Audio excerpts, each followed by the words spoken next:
20 दिसंबर 2024 की सुबह लगभग 5:30 बजे के आसपास का वक्त रहा होगा। एक व्यक्ति जो अजमेर की तरफ से अपने एलपीजी के कंटेनर को लेकर आ रहा था, लगभग 18 टन गैस भरे हुए थे।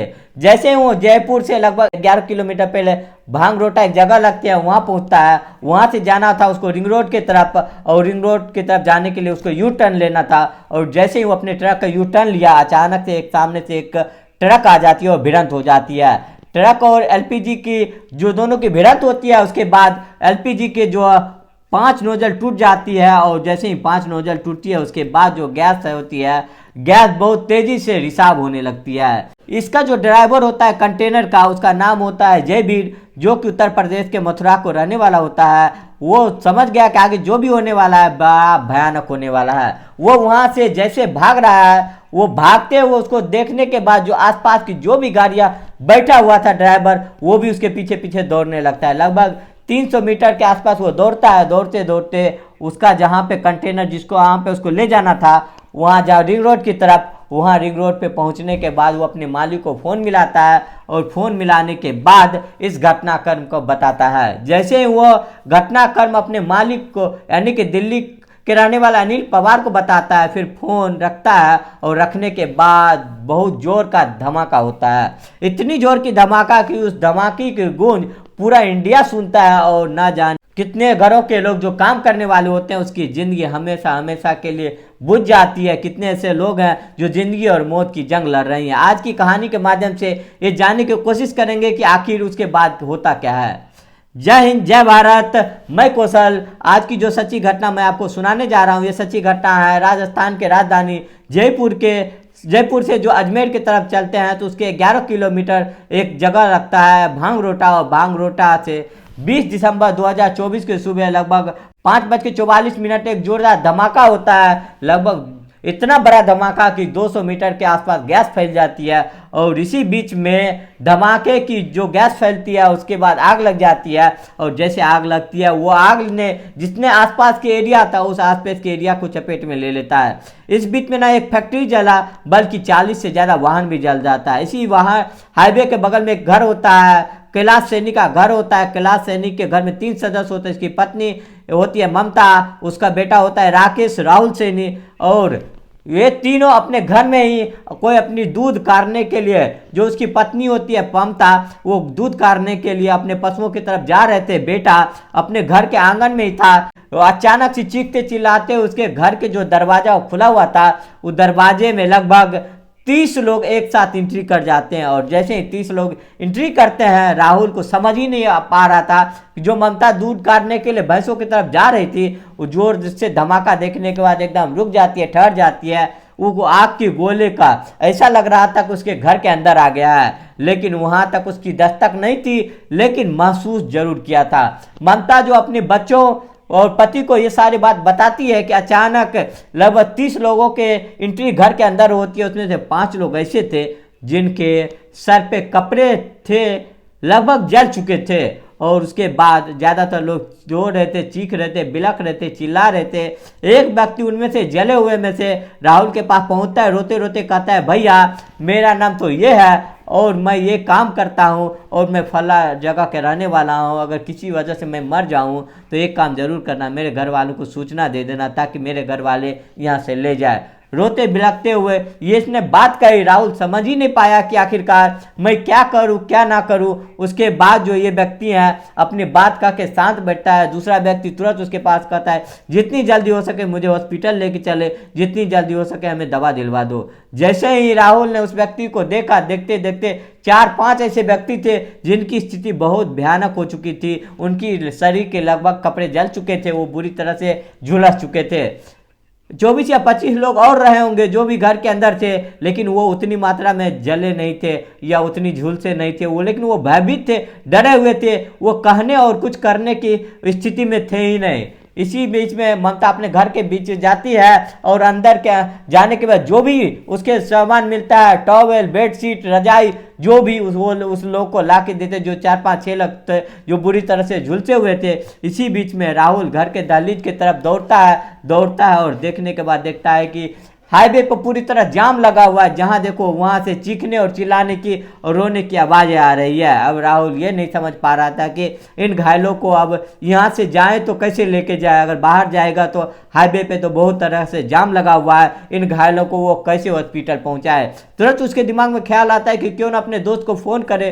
दोस्तों को फ़ोन करता है और कहता है कि जितनी जल्दी हो सकता है तुम घर के पीछे वाले जो रास्ता है और गाड़ी लेके आ जाओ, और गाड़ी लेके आओ, मैं तब तक यहाँ जो घर के पीछे के रास्ते से इसको पहुँचाने की कोशिश करता हूँ। लेकिन पीछे के रास्ते से अगर जाने के लिए 10 फुट ऊंची दीवार होती है, और ऊंची दीवारों को पार करना उन घायलों के लिए मुश्किल का काम होता।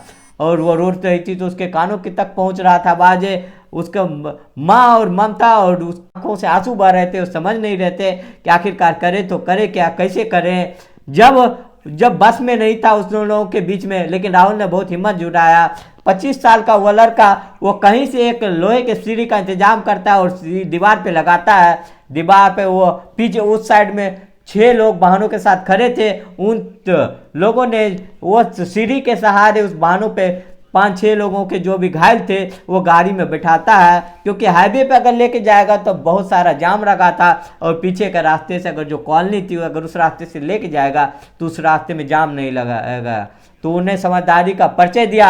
शेरा नाम का लड़का वहाँ पे जो अपना वाहन लेके पहुँचता है और उसको उपचार करने के लिए हॉस्पिटल पहुँचाता है। जैसे जैसे ये वक्त आगे बढ़ रहा था वैसे वैसे मरने वालों की संख्या बढ़ रही थी। बताया जाता है कि 4-5 लोग तो घटनास्थल पे ही मर जाते हैं। 3 लोग ऐसे होते हैं जिसमें से लगभग वो जो है बहुत ज़्यादा मात्रा में जल चुकी थी। कहते हैं कि उसकी जो लाशें थी वो पोटली में सिमट के रह गई थी। जैसे कि जो ट्रक ड्राइवर का जो कि भिड़ंत होती है एलपीजी कंटेनर से, वो जो उसमें ड्राइवर होता है उसकी भी जो पोटली सिमट जाती है, और जो एक और व्यक्ति होता है उस व्यक्ति का भी लगभग 3 ऐसे व्यक्ति बताया जाता है जिसकी लाश एक पोटली में समेट के रह जाता है। और उसके बाद मरने वालों की संख्या बढ़ती चली जाती है। 30 से ज़्यादा लोग घायल हो जाते हैं। अगर हम बात करें 26 दिसंबर 2024 तक की बात, तो मरने वाली की संख्या 19 हो जाती है। मरने वालों का नाम ले तो एक हरलाल है, एक अनीता मीना जो कि जयपुर की रहने वाली है। उनके बारे में मैंने पहले की कहानी में बताया था कि ये राजस्थान पुलिस में कांस्टेबल होती है। वो सुबह का वक्त होता है, वो अपने बच्चों यानी बेटा बेटी को खाना बनाने के बाद वो उन्हें ड्यूटी पे जाना होता है। ड्यूटी पे जाने के बाद वो बस पकड़ती है। पता चलता है कि जैसे ही बस में वो बैठती है एकदम ब्लास्ट हो जाता है और वो बस में ऐसी फंस जाती है अनीता मीना की मौत हो जाती है। एक व्यक्ति जो कि उत्तर प्रदेश रायबरेली का होता है शहाबुद्दीन अपने बात को कहने में भी असमर्थ हो जाता है। वो इतने बुरी तरह से झुलस जाता है, हॉस्पिटल पहुंचने के कुछ वक्त बाद ही उसकी मौत हो जाती है। इसके बाद एक जयपुर का एक व्यक्ति होता है, उसका नाम होता है राधे श्याम चौधरी। वो होता है वो राधे श्याम चौधरी जो वो उस वक्त ये कह रहा था कि मुझे हॉस्पिटल लेके चले, मैं अपना किराया आपको खुद दे दूंगा। वो लेकिन वो 2 घंटे बाद ही वो अपना दम तोड़ देता है। एक वो शायद कुछ कंपनी में जॉब करता था और उसकी मौत हो जाती है। उसके बाद महेंद्र जो नागौर का रहने वाला होता है, जो कि शाहिद जो कि उदयपुर का रहने वाला होता है, फैजान जो कि उदयपुर का रहने वाला होता है, राजू राम जो कि गांव महरौली सरी माधेपुर नीम थाना का होता है, गोविंद नारायण सदरा अजमेर का रहने वाला होता है, करनी सिंह के बारे में हमने बताया था पहले। जो पूर्व आईएएस ऑफिसर होता है वो इसी घटनास्थल से कुछ ही दूरी पे उसका फार्म हाउस होता है, और फार्म हाउस से अपने घर वापस जा रहा था जयपुर के तरफ। जैसे ही यह हादसा होता है उनकी गाड़ी भी उस हादसे की चपेट में आ जाती है और बुरी तरह से झुलस जाती है। परिवार वाले उन्हें ढूंढने की कोशिश कर रहे थे, और जैसे ही परिवार वाले उसे ढूंढ रहे थे उसे संपर्क कुछ अधिकारी ऐसे क्या, और कुछ अधिकारी उसके नंबर के लोकेशन निकालता है तो उसके भाट रोड के पास उसकी नंबर मिलती है, और पता चलता है कि पूर्व आईएएस ऑफिसर जो है जो इस करनी सिंह जो इसकी घटना से कोई लेना देना नहीं था वो भी इस हादसे की चपेट में आ जाते हैं और उसकी मौत हो जाती है। संजय सिंह यादव जो कि तहसील पोस्ट सुल्तानगंज उत्तर प्रदेश का रहने वाला होता है। ये वही संजय सिंह होता है जिनका एलपीजी कंटेनर से उनकी ट्रक की भिड़ंत होती है, और ये वही बैठे रहते हैं। उनको शायद यही महसूस हो रहा था कि उनकी गलती है, शायद ऐसा ना हो कि एलपीजी कंटेनर वाला उसको आके वहाँ पे आके चिल्लाए, इसीलिए वो विरोध नहीं करता है और चुपचाप इंतजार करता है कि शायद कोई आएगा और जो भी उसको कहेगा देखा जाएगा। अक्सर हादसे के बाद कुछ ऐसा ही होता है, कुछ लोग तो भागने की कोशिश करते हैं, कुछ लोग वहीं पे जम जाते हैं। और संजय सिंह ने वहाँ पे जमे रहने की गलती की, काश वो वहाँ पे अगर वहाँ से भाग जाता तो शायद वो भी वहाँ से बच सकता था और उसी व्यक्ति की जो पोटली बन जाती है इनकी थोड़ी के हिस्से में उसकी हिस्सा बचता है। उसके बाद प्रदीप कुमार है जो कि जिला कानपुर का रहने वाला, यूपी का रहने वाला होता है। नरेश बाबू जो कि यूपी के रहने वाला होता है। यूसुफ जो कि हरियाणा का रहने वाला होता है। बताया जाता है कि लगभग ये 20 साल से ट्रक चला रहे थे और इनके जो 6 बच्चे होते हैं, जब तक इनकी मौत नहीं हो गई, यानी कि जो इनकी लाश थी घर पहुंच नहीं गई, तब तक परिवार वालों को शायद इस बारे में जानकारी नहीं थी, खास करके बच्चों को, क्योंकि बच्चों को रो रो को बुरा हाल हो चुका था। विजिता मीना जो कि बीएड की एक छात्रा होती है, उदयपुर में इसका एग्जाम होता है, एग्जाम देने के बाद वो वापस जयपुर आना था और ट्रेन का टिकट बुक कराया और जैसे उसका रिजर्वेशन नहीं होता है ट्रेन में, इसीलिए सोचा कि यहाँ पे क्या करेगी, वो बस पकड़ती है और बस पकड़ने के बाद जयपुर के तरह आने वाली थी। लगभग उसके 7.5-8 मिनट का उसका सफ़र था। वो अपनी बड़ी बहन को फ़ोन करता है कि बहन पानी गर्म करना, बहुत थकी हुई हूँ, आके तुरंत नहाना है और उसके बाद देखा जाएगा। लेकिन कोई नहीं जानता था कि उसके साथ होने वाला क्या है। नंबर स्विच ऑफ हो जाता है और यह हादसा होता है। ब्लास्ट में उसका नंबर बंद हो जाता है। पूरे परिवार का सूचना मिलता है तो घर वालों को ऐसा लग रहा था कोई मजाक कर रहा है, लेकिन जब सूचना पुख्ता तरह से माता पिता और बाकी लोगों के आसपास पहुंचती है तो लोगों रो रो का बुरा हाल हो जाता है। बताया जाता है कि 25 दिसंबर 2024 को विजिता मीना ने आखिरी सांस लिया और पूरा राजस्थान मौत पे रोया था। विजेंद्र बंसीलाल जो कि भीलवाड़ा के रहने वाला होता है। लाला राम जो कि सागनेर के रहने वाले होते हैं। लगभग अब तक मरने वालों की संख्या 19 हो चुकी है। बताया यह जाता है कि 3 और है जिनकी हालत बहुत गंभीर है। पूरे मिलाकर 14 है जो कि इलाज अभी जिसका चल रहा है, बाकी है। इस मामले में जब पत्रकारों ने जयवीर सिंह के बारे में बात की जो कि एलपीजीसी का कंटेनर का ड्राइवर, उसका कितना दोष है, तो पुलिस ने ये कहते हुए मना कर दिया कि उसे सीधे सीधे हम उसे दोषी नहीं ठहरा सकते हैं, क्योंकि जिस वक्त हादसा हुआ तो उसके दिमाग में यही था कि वो किसी तरह से अपनी जान बचाया। बाकी मामले की जांच पड़ताल चल रही है। जांच पड़ताल के बाद जो भी दोषी होगा राजस्थान पुलिस उसको कार्रवाई की जाएगी। ये पूरा घटनाक्रम को सुनाने का उद्देश्य किसी को परेशान करना नहीं, किसी का दिल दुखाना नहीं, बल्कि आपको जागरूक करना, आपको सचेत करना और